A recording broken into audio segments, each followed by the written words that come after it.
We should get started. I disagree. Here we go, Dave.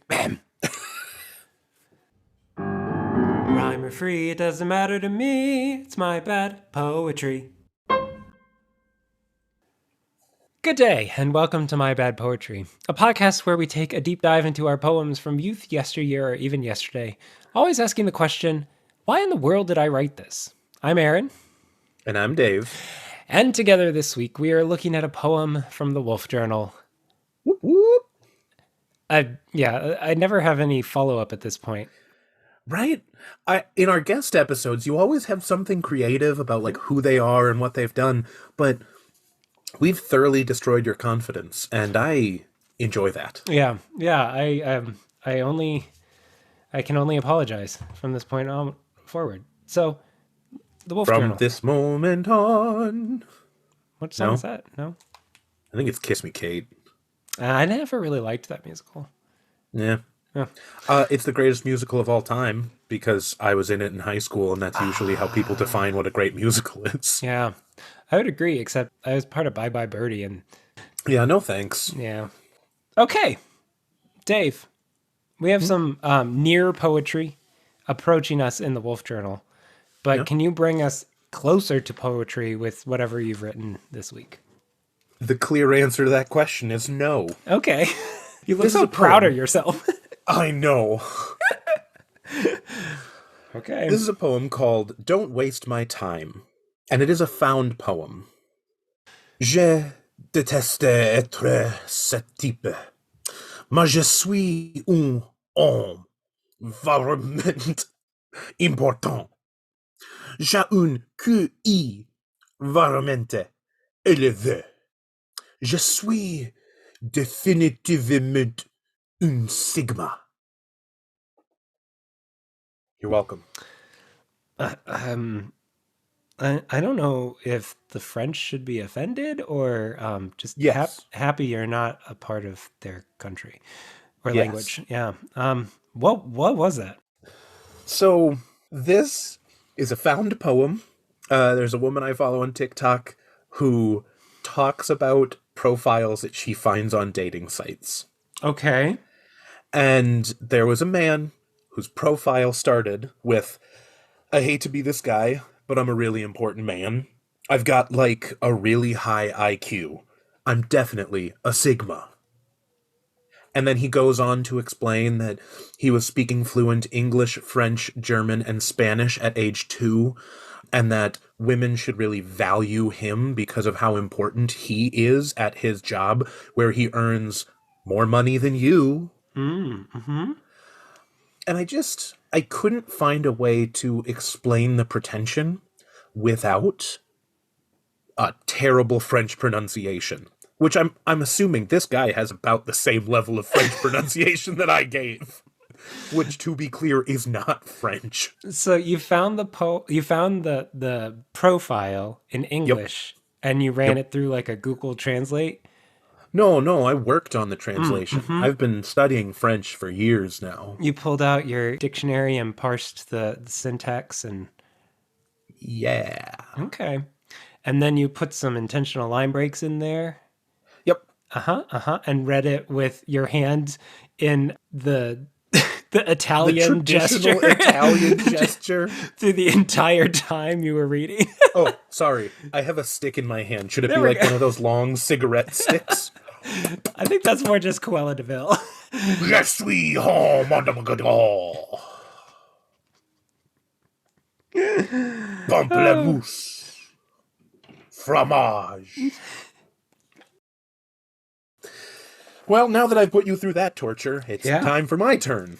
Oh, speaking of torture, we are recording this episode on the drop date of The Tortured Poets Department by T Swift, her surprise double album.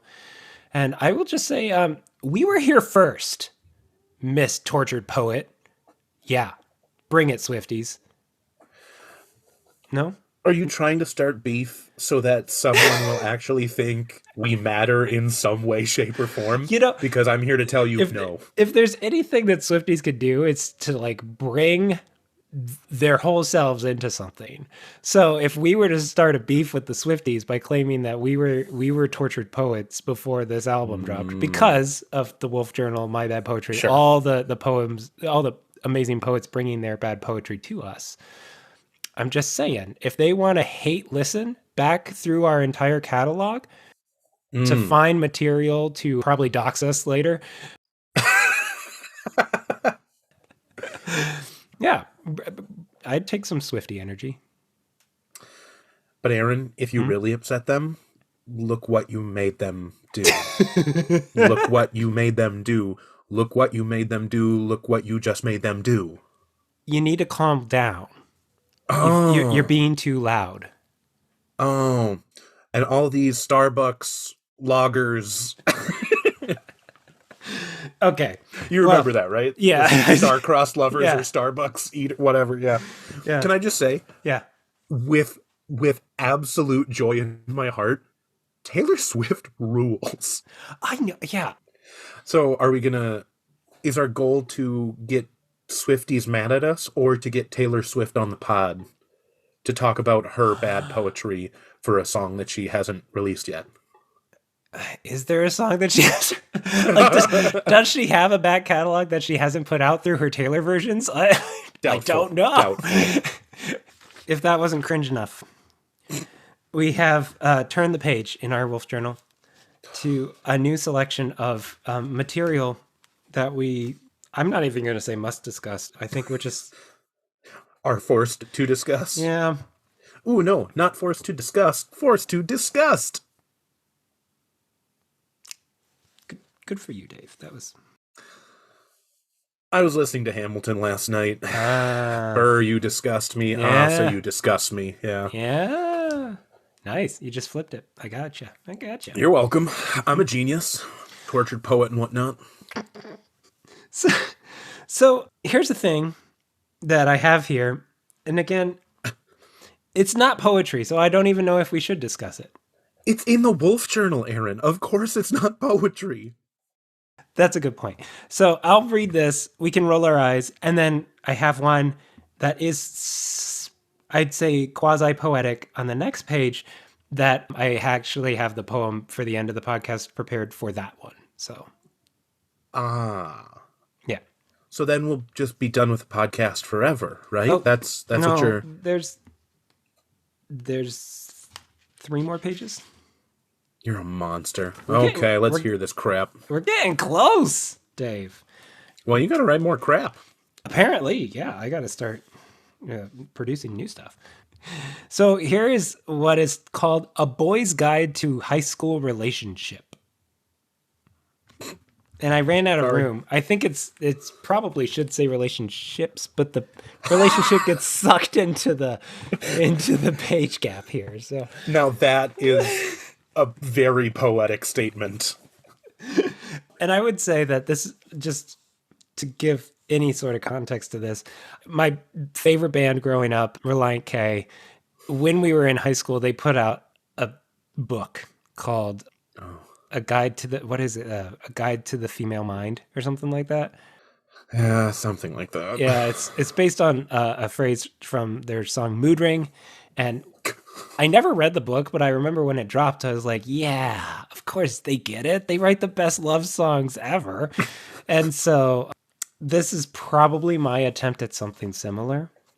So, to be clear, this is based on or inspired by something that you did not read. Yes.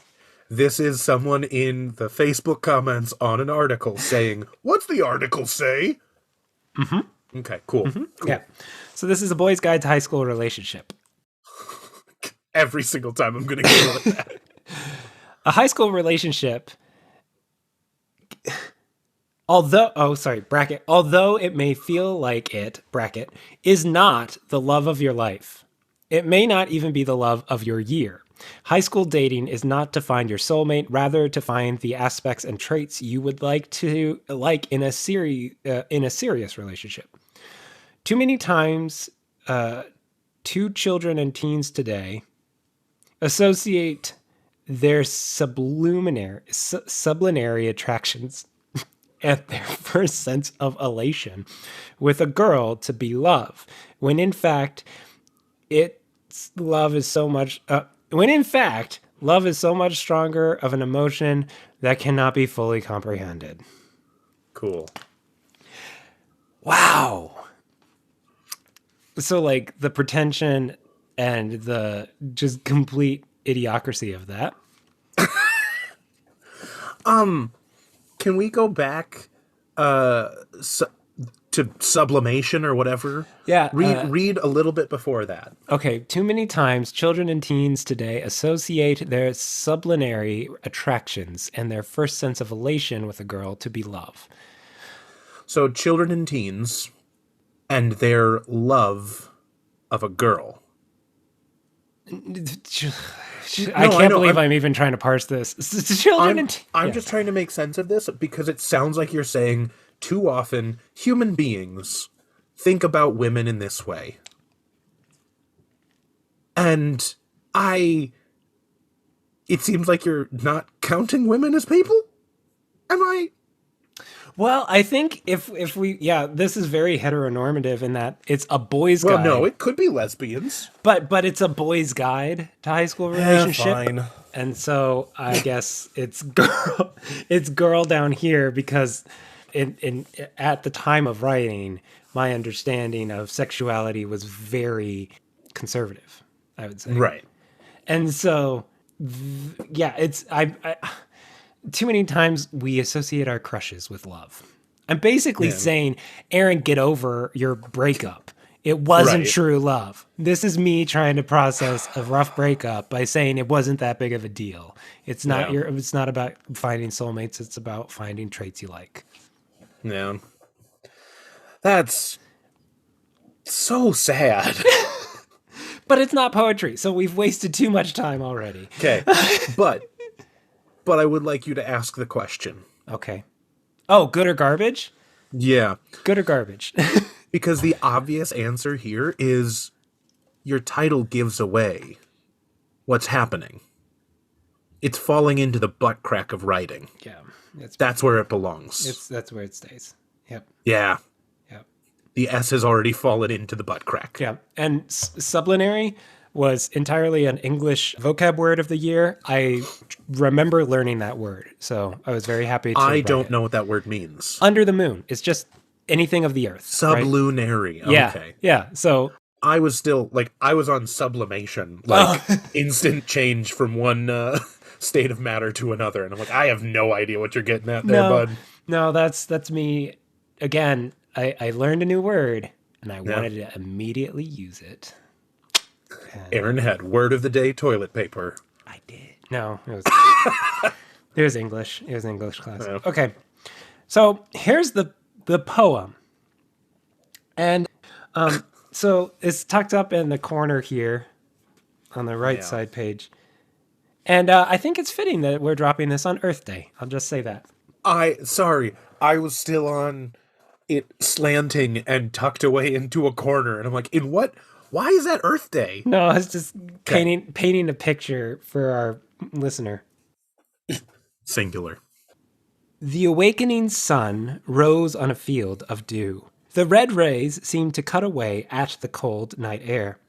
The clouds were scattered evenly across the sky and blushed at the sight of the brilliant sun.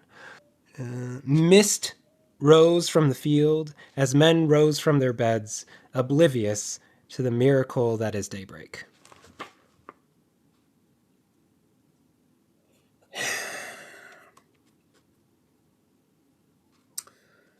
So how many times did you put that one through Google Translate? Why? Because it feels like it's not saying a gosh darn thing. I think this...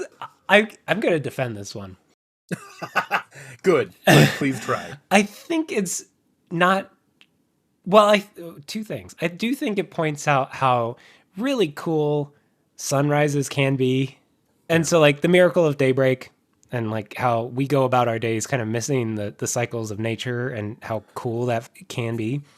I think that point is being made here. Oblivious to the miracle of daybreak. But I also think it's just kind of try and capture a scene. Like it's pastoral in that way. Like imagine a field of sheep. Yeah. Describe the sheep.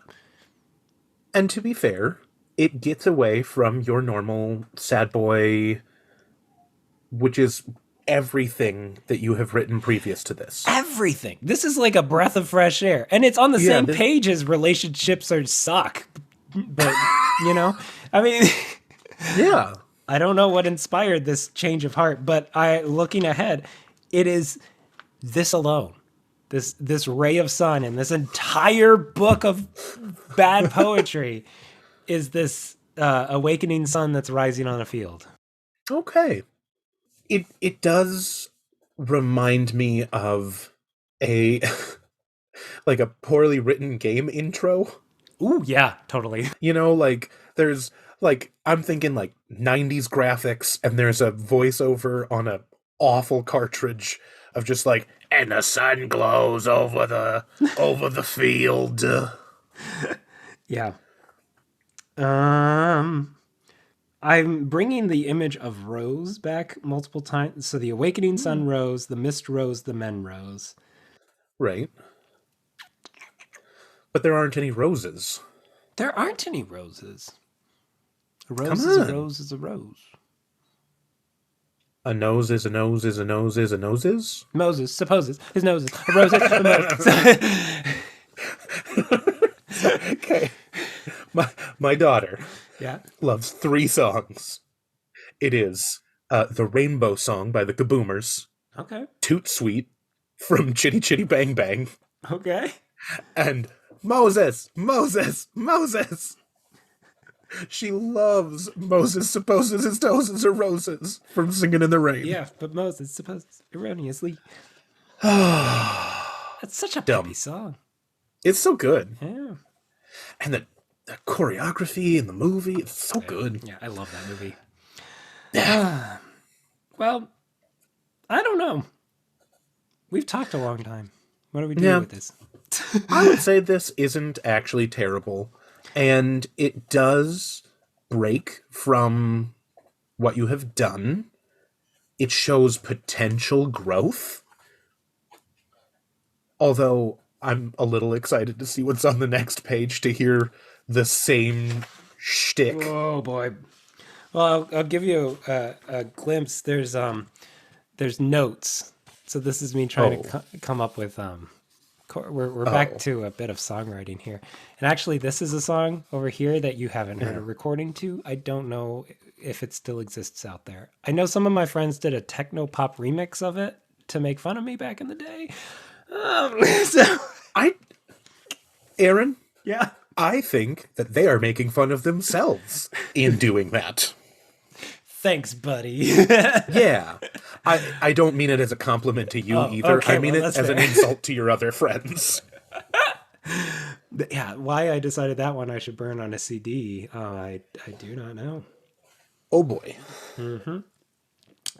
Well, Dave, a little bit of a pastoral imagery, the miracle of sunrise for Earth Day, and a glimpse of something other than sad boy poems. Well, Dave, good or garbage? I wonder. No, I will give this one... Well, I will go back to my old standby of manure. Ah, yeah. That it's pretty gross, but like there's something there, and it's what brings the plants to life. There you go. It's shit.